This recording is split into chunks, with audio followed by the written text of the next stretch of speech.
Jake Bernstein here with the weekly capital markets report. Trading lesson, Saturday the 9th of February, 10:16 a.m. in Santa Cruz, California. I want to thank you for all your great feedback on these trading lessons. They are short and sweet, but to the point.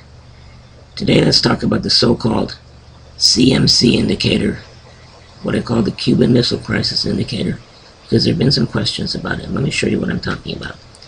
I'm going to bring up a chart. Just one moment, please.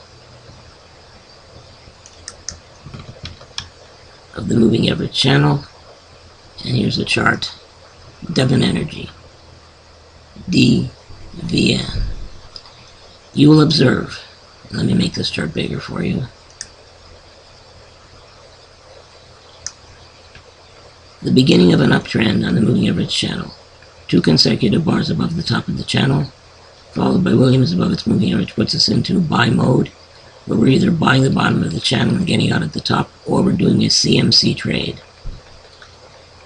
Friday, we had a complete bar below the bottom of the channel, constituting a CMC buy trade at the end of the day.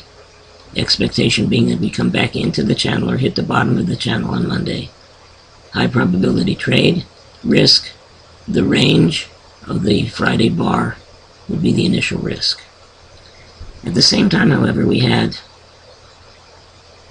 another one right over here, Citigroup, and another one, FireEye, which gave us a 2-bar CMC. So what do?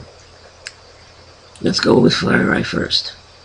You will observe that on Thursday we had 1 complete bar outside the bottom of the channel. The CMC was to buy on the close of trading that day, expecting a move back to the bottom of the channel on Friday.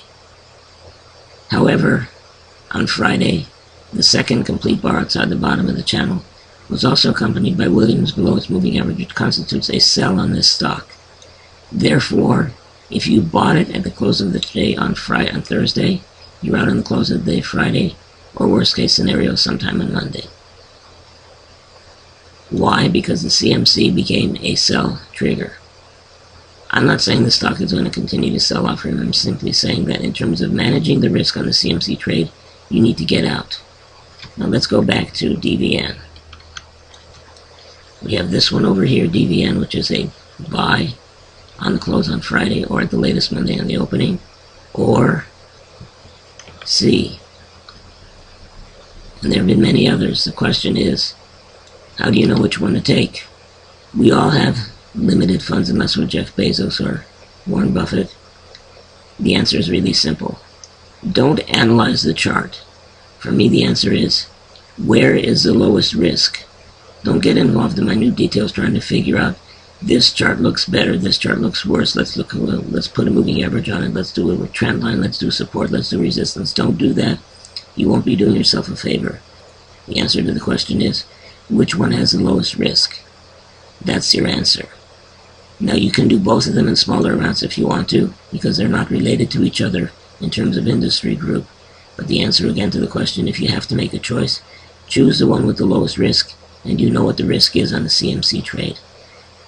If you registered for the new mentoring sessions, they begin on Sunday, tomorrow at 4 p.m. California time. If you haven't registered, you can do so on Monday. Get involved in the process. We have 2 openings left. If you have any questions, I'm Jake at trade-futures.com. Sorry for the voice. Believe it or not, it is getting better. Thanks again for being here.